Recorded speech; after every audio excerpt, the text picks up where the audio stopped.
हमने रोड बनाने में स्पेस टेक्नोलॉजी का उपयोग किया। हे प्रभु हे हरि राम कृष्ण जगन्नाथ प्रेमानंद, ये क्या हुआ? तालाब में पानी आ गया। ભરૂચમાં સતત 2 દિવસ સુધી વરસેલા ભારે વરસાદ બાદ આજે મેઘરાજાએ વિરામ લીધો છે. જો કે વરસાદી પાણી ઓસરતા શહેરના માર્ગોની પોલ ખુલી ગઈ છે. શહેરના અતિવ્યસ્ત એવા શ્રવણ ચોકડી વિસ્તારમાં મુખ્ય માર્ગની વચ્ચે જ ભૂવો પડતા વાહન ચાલકોમાં ભયનો માહોલ જોવા મળી રહ્યો છે.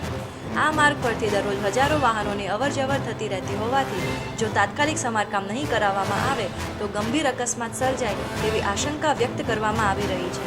બીજી તરફ ગેલ કોલોની રોડ પર પણ પાણી ઓસરતા રસ્તા પર ખાડાઓની હારમાળા સામે આવી છે.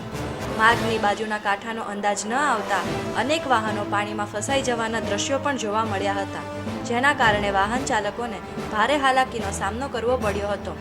વરસાદ બાદ શહેરના અનેક માર્ગોની દયનીય હાલત સામે આવતા સ્થાનિકોમાં રોષ જોવા મળી રહ્યો છે. લોકો તંત્ર પાસે જોખમી સ્થળોએ તાત્કાલિક સમારકામ કરાવવાની તેમજ માર્ગોને વાહન વ્યવહાર માટે સુરક્ષિત બનાવવાની માંગ કરી રહ્યા છે.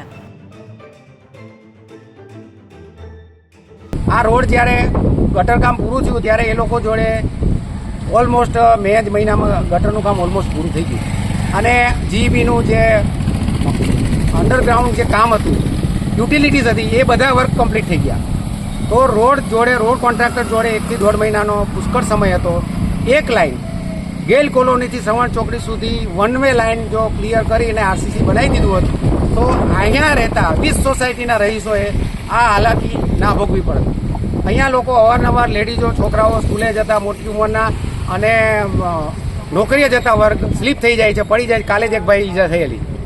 એટલે અહીંયા આ એરિયાની હાલત અત્યારે આટલો રૂપિયો ખર્ચવા છતાં કફોડી હાલત છે. કોઈ માણસ અહીંયા આવ્યો નથી અને અમે અમારી સોસાયટીમાં જે અત્યારે હાલત છે એ અમારી જાતે પંચાયતનું એક મળેલું છે પંપ, એમનાથી અમે ઉલેચી અને આગળનું બધું પાણી નિકાલ કરવાની કોશિશ કરીએ છીએ, પણ એમાં અમારે હજુ 10-20% સફળતા મળી છે.